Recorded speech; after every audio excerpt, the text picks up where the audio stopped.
எனக்கு மிகவும் பிரியமான நண்பு சகோதர சகோதரிகளே, உங்கள் ஒவ்வொருவருக்கும் ஆண்டவராகிய இயேசுவின் நாமத்தில் இனிய கிறிஸ்துமஸ் நல்வாழ்த்துக்களை தெரிவித்துக் கொள்கிறேன்.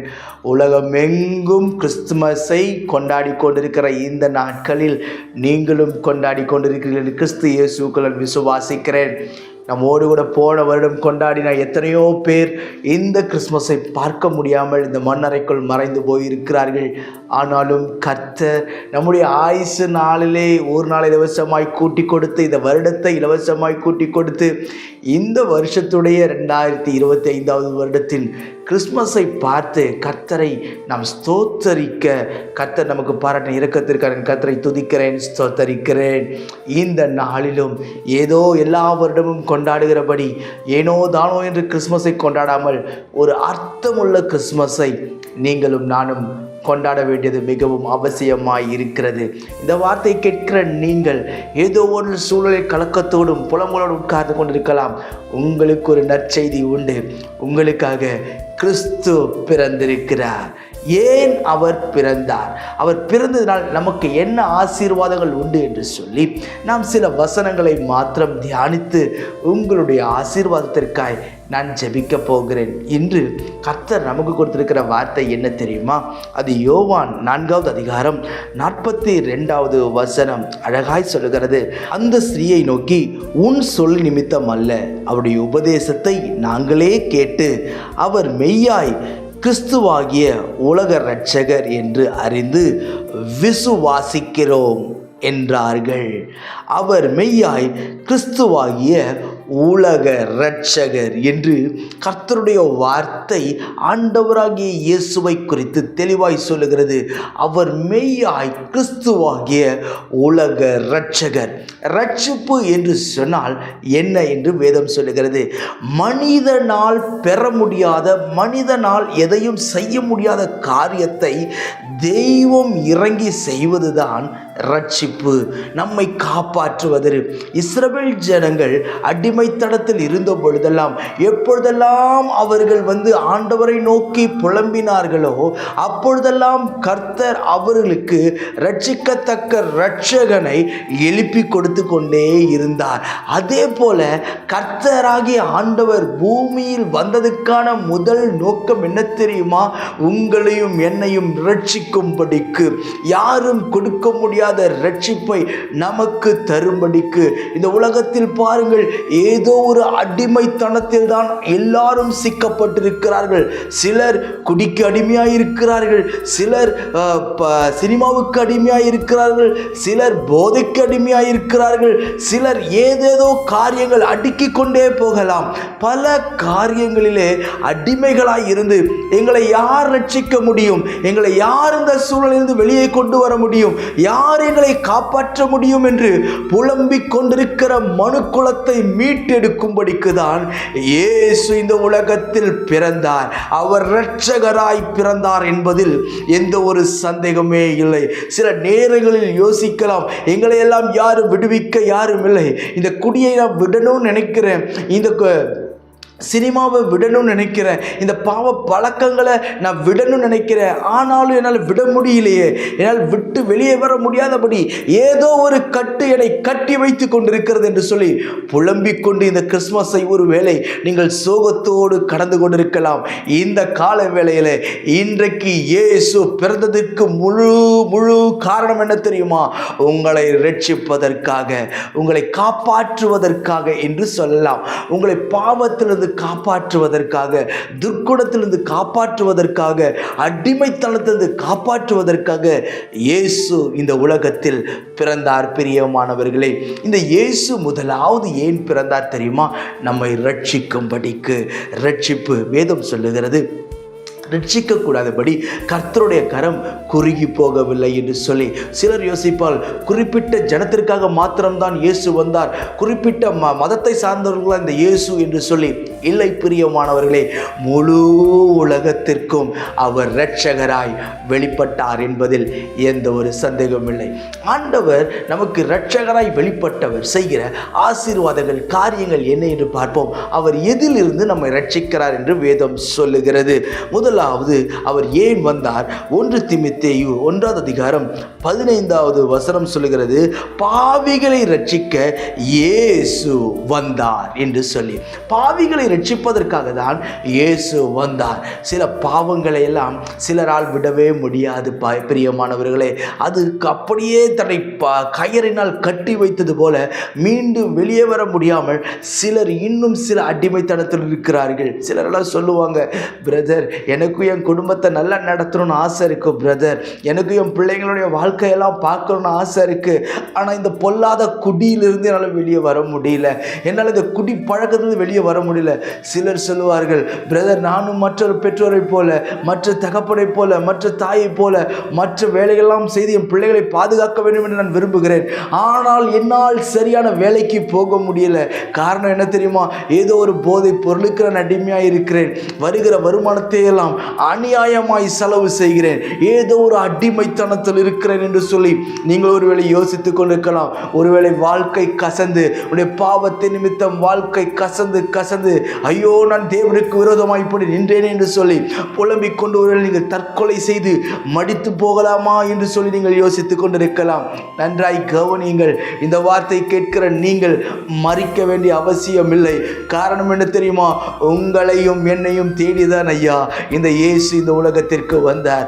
உங்களையும் என்னையும் நேசித்தபடியினால் தான் இயேசு இந்த உலகத்தில் வந்தார் என்பதில் எந்த ஒரு சந்தேகம் இல்லை. முதல் ஆசீர்வாதம் என்ன தெரியுமா? அவர் பாவிகளை ரட்சிக்கும்படிக்கு அவர் இந்த பூமிக்கு வந்தார். பாவிகளுக்கு தன்னுடைய வெளியேறப்பெற்ற ரட்சிப்பை தரும்படிக்கு இயேசு இந்த பூமிக்கு வந்தார் என்று வேதம் சொல்லுகிறது. சிலர் சொல்லுவாங்க, நாங்கள் எல்லாம் பாவிங்க, நாங்கள் ஜெபிச்சா இந்த இயேசுநாதர் எங்கள் ஜெபத்தைகள்லாம் கேட்பாரா என்று சொல்லி தங்களுக்குள்ளாக பல யோசனை நிமித்தம் அவர் யாருமே ஆண்டவரை பார்த்து கூப்பிடுவதற்கும் தயங்கி தூரத்தில் நின்று கொண்டிருப்பார்கள். ஆனால் இன்றைக்கு உங்களை பார்த்து சொல்லுகிறேன், நீங்கள் யாராய் வேணாலும் இருக்கலாம், கிறிஸ்தவர்களாக இருக்கலாம், இல்லை மற்ற மதத்தை சார்ந்தவர்களாக இருக்கலாம், உங்களையும் இயேசு நேசிக்கிறார்.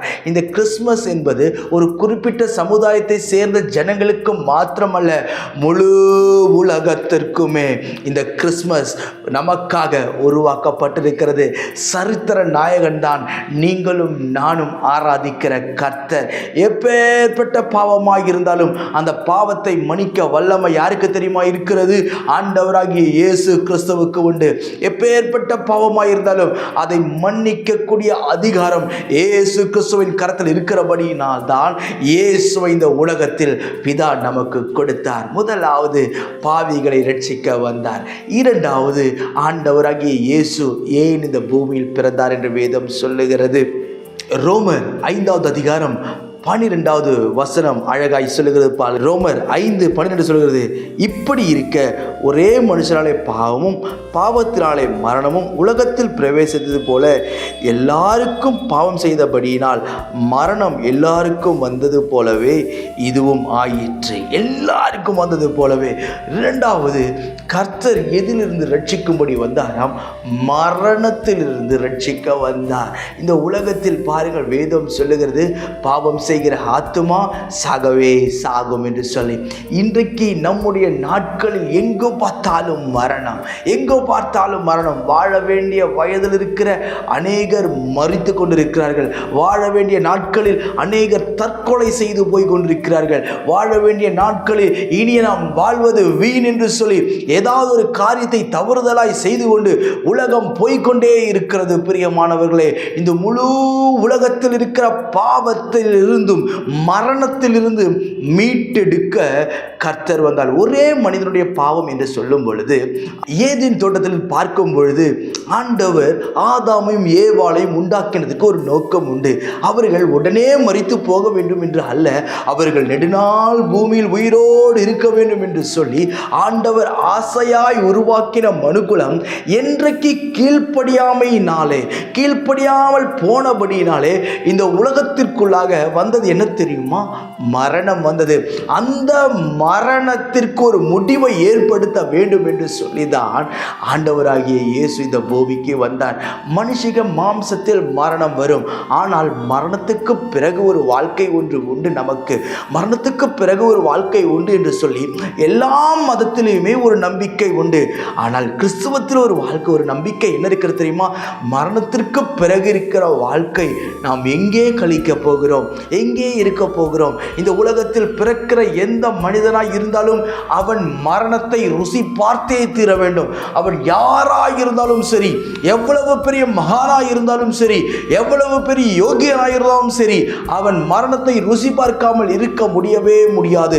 அந்த மரணத்தை ருசி பார்த்த பிறகு அவனுடைய வாழ்க்கை நித்திய அக்னி கடலுக்கு போகிறதா, இல்லை என்று சொன்னால் ஆண்டவருடைய பாதத்திற்கு போகிறதா என்பதை நாம் சற்று நிதானித்து கவனித்து பார்க்க வேண்டும். மரணத்திலிருந்து காப்பாற்றுவதற்காக இயேசு இந்த பூமிக்கு வந்தார் என்று வேதம் சொல்லுகிறது. இன்னைக்கு ஏதோ ஒரு மரணக்கட்டு உங்களை கட்டி கொண்டிருக்கலாம். பிரதர், என் நாட்களை நான் எண்ணிட்டு இருக்கேன் பிரதர், எப்போ நான் சாவேன்னு தெரியல, எப்படிக்குள்ள மரணம் வரும் தெரியல என்று சொல்லி நீங்கள் ஒருவேளை யோசித்து கொண்டிருக்கலாம். பயப்படாதீர்கள்.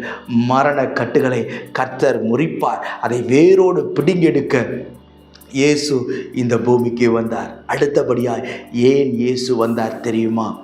யோவான் 3:16 சொல்லுகிறது, தேவன் தம்முடைய ஒரே பேரான குமாரனை விசுவாசிக்கிறவன் எவனோ அவன் கெட்டு போகாமல் நித்திய ஜீவனை அடையும்படிக்கு அவரை தந்தருளினார். எதற்காக இயேசு வந்தார் தெரியுமா? நித்திய ஜீவனை தருவதற்காக. நம்முடைய வாழ்க்கை முடிவுக்கு பிறகு நம்முடைய நாட்களில் நித்தியமாய் கர்த்தரோடு வாழ்கிற ஒரு வாழ்க்கையை கர்த்தர் உங்களுக்கும் எனக்கும் தரும்படிக்கு தான் அவர் இந்த பூமிக்கு வந்தார். அடுத்தபடியாக கர்த்தர் கொடுக்கிறது நித்திய வாழ்வை நமக்கு கொடுக்கிறார். பிரியமானவர்களே, ஒருவனும் கெட்டு அழிந்து போகாதபடிக்கு கர்த்தர் நம்மேல் அன்பு கூர்ந்த ஒரே பேரான குமாரனை இந்த பூமியில் அனுப்பினார் என்று வேதம் சொல்லுகிறது. மரணத்துக்கு பிறகு இருக்கிற ஒரு வாழ்க்கையிலே நாம் நித்தியமாய் தேவனோடு கூட வாழும்படிக்கு இயேசு இந்த பூமிக்கு வந்து பிறந்தார் என்பதில் எந்த ஒரு சந்தேகமே இல்லை. இந்த சமாரியர்கள், யூதர்கள் அல்லாத இந்த ஜனங்களுக்கு கர்த்தர் எப்படி வெளிப்பட்டாராம்? உலக இரட்சகராய் வெளிப்பட்டார். இந்த யூதர்கள் இந்த சமாரியர்களை புறக்கணித்து தள்ளின ஒரு கூட்டம். இந்த சமாரியர்கள் கூட யாரும் பேசக்கூடாது, யாரும் பழகக்கூடாது. அவர்கள் புறக்கணிக்கப்பட்ட ஜனம். அவர்களுக்கு தான் ஆண்டவர் இரட்சகராய் கண்களுக்கு தென்பட்டார். பிரியமானவர்களே, இன்றைக்கு ஒருவேளை புறக்கணிக்கப்பட்ட சூழ்நிலை இருக்கலாம். உனக்கு அவர் ரட்சிப்பை கொடுப்பார், உங்களை வாழ வைப்பார், உங்களை ஏந்துவார், சுமப்பார், தப்பு வைப்பார். உங்களுக்கு முன்பாக இருக்கிற எல்லா இருளையும் வெளிச்சமாய் மாற்றுவார். இந்த கிறிஸ்மஸ் உங்களுக்கும் உங்கள் குடும்பத்திற்கும் ஒரு ஆசீர்வாதமாய் இருப்பதாக நான் உங்களுக்காய் ஜெபிக்கட்டும். பரலோக பிதாவே, இந்த வார்த்தையெல்லாம் கேட்கிற என் அன்பு சகோதர சகோதரிகள் ஒவ்வொருவருக்காக ஜெபிக்கிறேன். ஆசீர்வதி ஐயா. ஆண்டவரே, இந்த கிறிஸ்துமஸ் தினத்தன்று என் பிள்ளைகள் ஒவ்வொருவரையும் கர்த்தரீர் ஆசீர்வதிப்பீராக. பலத்தின் மீது பலன் உண்டாகட்டும், கிருபை மேல் கிருபை உண்டாகட்டும், தயவு மீது தயவு உண்டாகட்டும். இயேசு கிறிஸ்துவின் அன்பு ஒவ்வொரு இருதயத்தையும் சிந்தையும் ஆளுகை செய்வதாக. நீர் பிறந்த நல்ல நாளிலே ஒவ்வொரு குடும்பத்திலும் சமாதானம் உண்டாகட்டும். ஆண்டவரே, சந்தோஷம் உண்டாகட்டும், மகிழ்ச்சி உண்டாகட்டும்ப்பா. கிருபை மேல் கிருபை பெருகட்டும். உடைய நாமத்தினால் ஒவ்வொருவரும் நான் ஆசீர்வதிக்கிறேன். பெரிய காரியங்களை செய். இயேசுவின் நாமத்தில் ஜெபிக்கிறேன் ஜீவனுள்ள பிதாவே. ஆமென். ஆமென். Merry Christmas.